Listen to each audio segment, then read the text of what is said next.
سلام عشق، حالتون چطوره؟ تو این ویدیو اومدیم که 4 مورد از تکثیر گوپی رو بهتون آموزش بدیم. پس تا آخر ویدیو همراه ما باشید. اگه از این ویدیو خوشتون اومد لایک کنید و حتما کانال ما رو ساب کنید و اگه نظری یا اعتقادی دارین برای ما زیر کامنت بذارید. خب عشق، ما میخوایم امروز 4 روش مفید و کارآمد بهتون معرفی کنیم که خلاصه این 4 تا میشه استفاده از زایشگاه، استفاده از گیاهان، استفاده از تانک تکثیر و آخری هم که مهمترینشه که آخر ویدیو متوجه میشیم. پس تا انتهای ویدیو همراه ما باشید. خب روش اول استفاده از زایشگاهایی که داخل ماهی فروشی یا به فروش میرسه و میتونی تهیه کنی و نصبش کنی روی قسمتی از آکواریومت و ماهی که نزدیک به زایمانه رو بندازی داخلش تا زایمان کنی. این روش چند تا معایب داره، از جمله ضعیف شدن ماهیاتون، اشغال کردن حجم زیادی از آکواریوم. پس اگه یوزر خونگی نیستی به توصیه.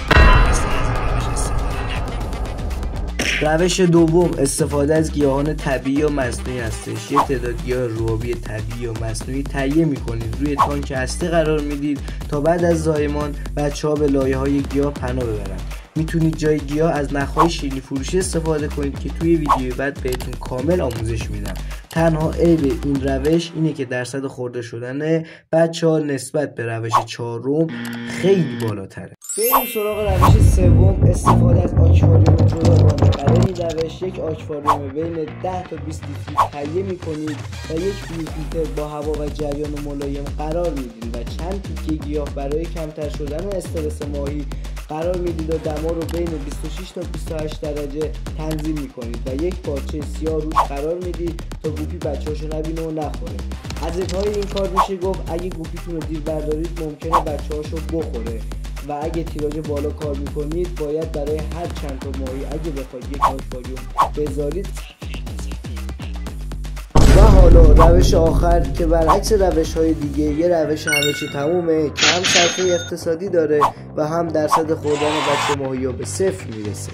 روش چهارم استفاده از توری هایی که داخل تصویر مشاهده میکنید و اونا رو میتونید از ابزار فروشی شهرتون تهیه کنید و درستشون کنید. آموزش ساخت اونا رو واسهتون حتما میذارم. این روش چند تا نکته داره که حتما باید رعایت کنید. یک، اندازه توری ها رو باید انقدر بزرگ بگیرید که مولدها از اون عبور نکنه. دو، توری نباید انقدر بزرگ باشه که کل آکواریوم رو اشغال کنه و باید گوشه‌ای از آکواریوم باز بمونه تا بچه ماهی به اونجا پناه ببرن. این روش یه بیشتر نداره، اونم دسترسی سخت به کف آکواریوم برای سیفون زدن و جلبک گرفتن شیشه. راه حلش چیه؟ برای اضافه غذا میتونید از کره درست استفاده کنید، برای لجن‌ها هم میتونید از حلزون سیب استفاده کنید. خب رفقا، مرسی که تا اینجای ویدیو همراه ما بودید. برای ویدیوهای آموزشی بیشتر حتما کانال ما رو ساب کنید.